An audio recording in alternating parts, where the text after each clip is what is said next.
Okay guys, this is our weekly update on our house build. I would say we've got about, when I say we, I mean the contractors, have about 2 weeks on site as far as maybe 14 days of work, not counting holidays or times when maybe you switch crews from the concrete crew to the framing crew. But we're gonna sit down here on the porch and talk to you a little bit about what happened this week and then show you the house as it stands right now. Okay, Deb, they are getting a little bit of a sneak peek as I walk up to you on your new porch with a semi-dried-in house. But where did we leave them off last time? And let's talk about where we're at now. Well, I think where we left you guys off at was trusses. So we do have trusses, and we have decking, and we have sheathing. So we have the looks of a no-kidding house, not a box without a top, but we actually have a house right now. We're excited to show you. We're excited to show you the process on how we got here. So before we go inside, Brad mentioned we're sitting on the porch. It's 80-something degrees. It's floored. It's hot. We designed this house on this spot with a specific purpose in mind, and A was to get this view. We tilted the house a little bit so we would have a view of the pastures and the pond and my critter barn. But B, we wanted it set up high on purpose, that way we could catch a breeze, and we're finding that we're sitting on this porch and we've got this amazing view that we planned, and we've got a little bit of a breeze, so that's one of the things that we really got right. And also that it's kind of north facing, so it's northeast facing, so it's never gonna have, except a little bit in the morning from the east sun, it's always gonna be shaded throughout the day, so we can come out here and have our favorite beverage and just enjoy what God created, kind of took his creation and made it into our reality. All right, so let's grab the camera and go inside, and I'll film you talking about some of these changes that we made. All righty. Okay, Deb, so you got your tub the other day, so that was awesome. So she took the tractor and she safely stored her tub over there in her barn. And we also have our front door on order, but everything else, as far as the windows and stuff, are here. They just didn't have time yesterday to install them. And talking about things going quick, and like every time we pull up on the property, there's something different. We think next time we pull up on the property, pretty sure that it's going to be dried in with the exception of maybe this front door. So things are happening, folks, and we're excited. If you've watched our other videos, entryway, we've got our living room, and it opens up into our den. This is a den area that we'll spend a lot of time in. Again, it's got the good view on our computers, catching up on stuff. The original opening was here and here, and it would have been fine. But since it is a small room and the living room's right there, we thought it would be a good idea to push this out. So it was 6 feet and now it's 8 feet. So on the fly, they went ahead and did that for us. So that was great. We're real happy with this little more of an open concept. That was one change. Something we talked about, not so much a change, but something we didn't realize talking about plans, and you might not realize it until it comes to fruition, is this is our kitchen and this is our breakfast nook. And we had thought that it would all be open flow. We thought there'd be a wall here to kind of hide the refrigerator, but when we came in, it was all cased in with a header. And that's okay. And it was in the plans. Again, we just didn't pick it up. Before you leave the kitchen, we had to make a decision on this header going from the kitchen to the living room. So kind of talk about that, because we made a big change on that yesterday. This is true. When we originally had the house plan designed with the drafter, he had arched all the doorways, and that was fine. I mean, the house we live in now has arched doorways. Well, then I found an inspiration pick that I really liked, the doorway from the living room to the kitchen.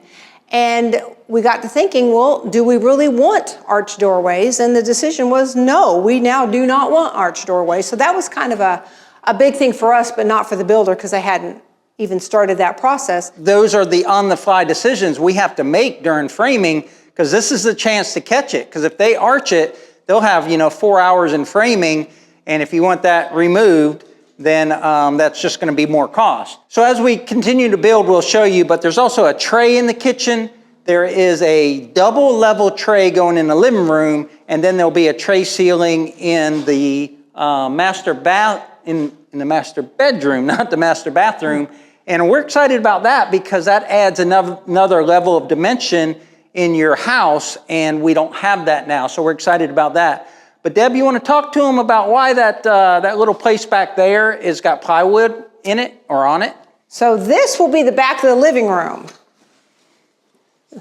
This is the master closet, the master bedroom closet. We had it framed in plywood because we get storms here, we get pop-up tornadoes, and we wanted a safe room, so to speak. So it will have clothes and stuff in it, but this will also be our safe room. Our safe room right now is a hallway bathroom, and we will have that. This hallway bathroom will not have windows, but this will be built sturdier, so this will become our shelter. Yeah, we talked to our builder about how we could have a safe room without building or digging a basement or something, and he said something he's been doing in some recent homes is putting plywood instead of just drywall there. So it's an interior room, completely plywooded, and it'll be stronger, and you'll have multiple places or multiple walls between you and the exterior wall should a tornado blow through.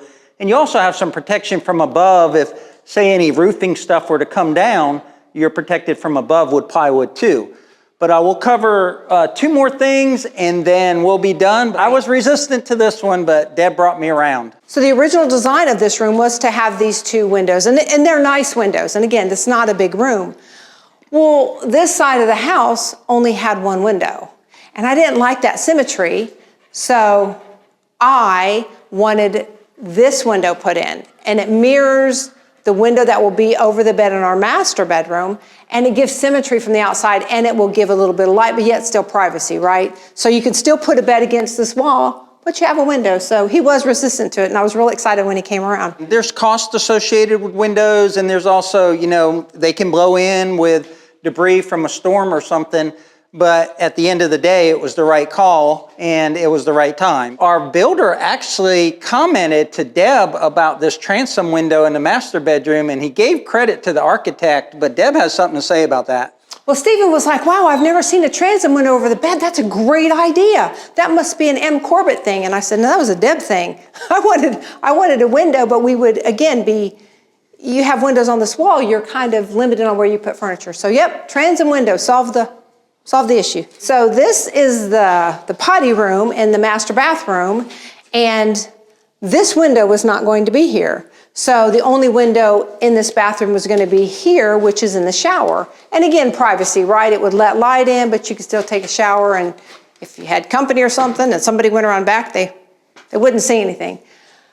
But then we got to thinking that we needed more lighting in this bathroom because it was going to be kind of dark. So we decided to mirror, once again, our transom theme and put a transom window here in the potty room, which you can see lets in so much more light, right? It just, it would have been fine because we'll have lighting, but these windows have been a great little tool. It's almost kind of weird how excited you are about this. So my double slipper soaker tub.